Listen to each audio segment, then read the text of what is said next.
Apex dropped a bombshell when they released the new Final Fantasy crossover event coming January 9th at the Game Awards. And this is an exciting event because it managed to make it all the way to the release of the trailer without any data miners or leakers revealing anything. But that also means there's a lot of confusion surrounding the Final Fantasy crossover event in Apex. But now we have more information, and piecing it all together, we have a pretty solid idea of how it's all going to work and what we're going to be getting during this event. So let's get through this. On January 9th, we're getting the Final Fantasy X Apex event as shown in the trailer, and the trailer did reveal 3 skins. We saw Crypto as Cloud Strife, and these are all Final Fantasy VII characters. We had a Horizon Aerith Gainsborough skin, and what is to be believed as a Wraith Vincent Valentine skin. And I don't think these skins really got a great reception, especially the Horizon and Wraith skins. Players were saying these don't look that great, and for saying this is an official crossover, they did a pretty poor job with these skins. I mean, they could have made these look amazing, but of course there's even more skins that we've not yet seen, and hopefully they look good in game. So it turns out during this event we're going to be getting 6 iconic skins. One for Wraith, Crypto, and Horizon, which we've seen in the trailer, but also a Newcastle, Valkyrie, and Watson skin. So 6 iconic skins are going to be coming during this event, and just like in the Post Malone event, it's very likely that these will be part of the store, not part of the collection event. There's also 4 epic skins in the files for the Final Fantasy event. These are epic skins for the Nemesis, Mastiff, Car SMG, and Lifeline, and this will likely be some kind of event store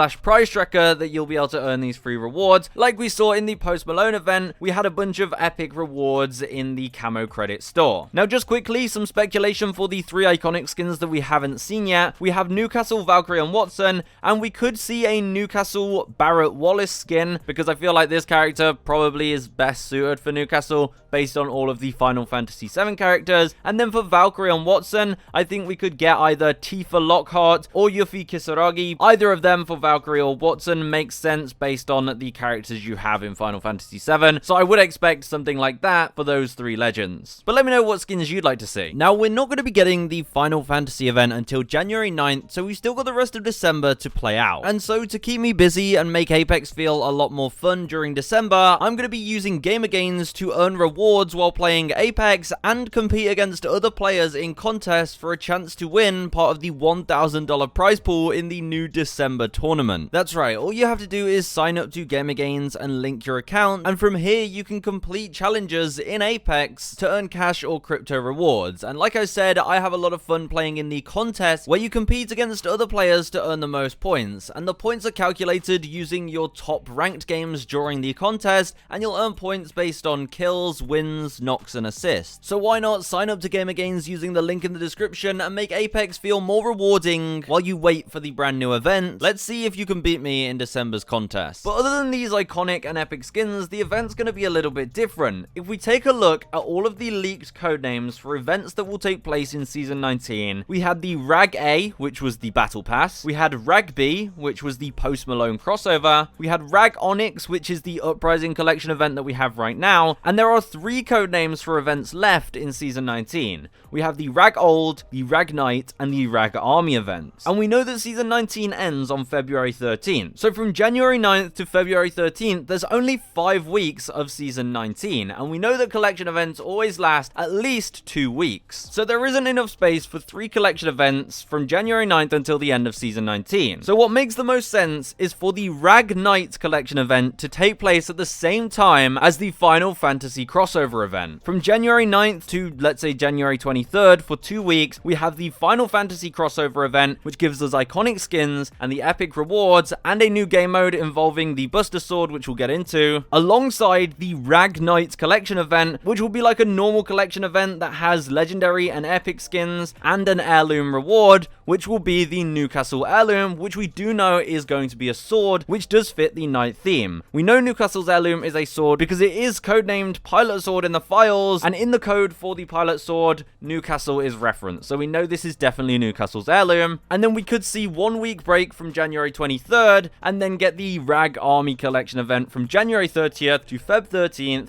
which is the end of Season 19 and the start of Season 20. And in the Rag Army event, it's a lava theme, and we are rumored to be getting the Bloodhound Heirloom recolor during this event, which should match the lava theme during the event, and of course that means brand new Bloodhound Heirloom animations. So the Final Fantasy crossover will likely be a new kind of event that combines a crossover event with a separate collection event, but to take place at the same time. There is a possibility that the Final Fantasy event only runs for a week, and then after that we get the Rag Knight event, and then the Rag Army event, but I feel like running the Final Fantasy crossover should definitely last longer than a week, so it makes sense for it to run at the same time as the Knight Collection event, where we get Newcastle's Heirloom. Now, what's with the Buster Sword? Of course, at first, a lot of people were excited, including myself. I thought, oh my god, is this the Crypto Heirloom recolor? Dropped out of nowhere, and it would be insane if we did get the Buster Sword as an heirloom. I still think it looks amazing. Honestly, they should have given it to Valkyrie or Ash at this point. I mean, look at Ash's heirloom. Just give her the Buster Sword, dude. But it does seem to be the case that this Buster Sword is going to be a new weapon for an LTM during the Final Fantasy crossover. Just like how in Fortnite, they have mythic weapons where, you know, only one spawns on the map, and that person has the ultimate weapon,